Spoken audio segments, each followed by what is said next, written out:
చంటి, సింధూర అయితే వాళ్ళు పరీక్షలు చేపించిన భూమిలో అయితే పూజ చేపిస్తూ ఉంటారు. అలా భూమి పూజ చేస్తూ ఉండగా అక్కడ సింధూర, చంటి వాళ్ళు భూమి పూజ చేస్తూ ఉండగా అక్కడ నివేద వీళ్ళందరూ అయితే అలా చూస్తూ ఉంటారు. ఇక వాళ్ళైతే భూమి పూజ చేపిస్తూ ఉంటారు. అలా పూజ చేసి పూజ పూర్తయిందని నమస్కారం చేస్తూ ఉండగా చంచలమ్మ, కేశవ వాళ్ళు అక్కడికి వస్తూ ఉంటారు.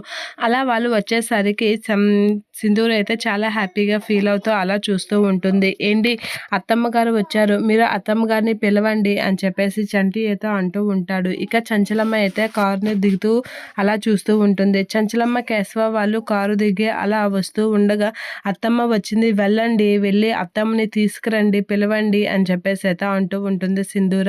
మీరే ఆవిడ్ని పిలిచారు కాబట్టి మీరే దగ్గరుండి తీసుకురండి అని చెప్పేసి చంటి అయితే అనేస్తూ ఉంటాడు. అది కాదండి అని అనేసరికి మీరే తీసుకురండి అమ్మాయి గారు అని చంటి అనేసరికి సింధూర అయితే దగ్గరుండి చంచలమ్మని తీసుకొని వెళ్తూ ఉంటుంది. ఇక చంచలమ్మ కూడా నమస్కారం చేసుకుంటూ ఉంటుంది. అత్తమ్మ, మీరు మొదటగా కొబ్బరికాయ కొడితే మేము దున్నడం స్టార్ట్ చేస్తాం అని సింధూర అయితే అంటూ ఉంటుంది. నేను చంటి ఇస్తేనే కొబ్బరికాయ కొడతాను, నువ్వు ఇస్తే కొబ్బరికాయ కొట్టను. శతకోటి దేవతల ఆశీర్వాదం కన్నా కన్న తల్లి ఆశీర్వాదం ఎప్పుడూ మంచిది.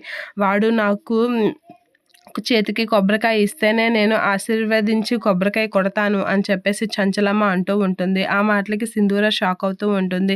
ఇక చంటి అయితే ఏం చేయాలో తెలియక అలా చూస్తూ ఉంటాడు. ఇప్పుడు నేను చంటి కొబ్బరికాయ ఇస్తాడా లేదా అని అయితే సింధూర సతమతం అవుతూ ఉంటుంది. ఇక చంటికి చెప్పలేక చంచలమ్మకి కొబ్బరికాయ ఇవ్వలేక అలా ఏం చేయాలో తెలియక మధ్యలో ఉండిపోతుంది సింధూర.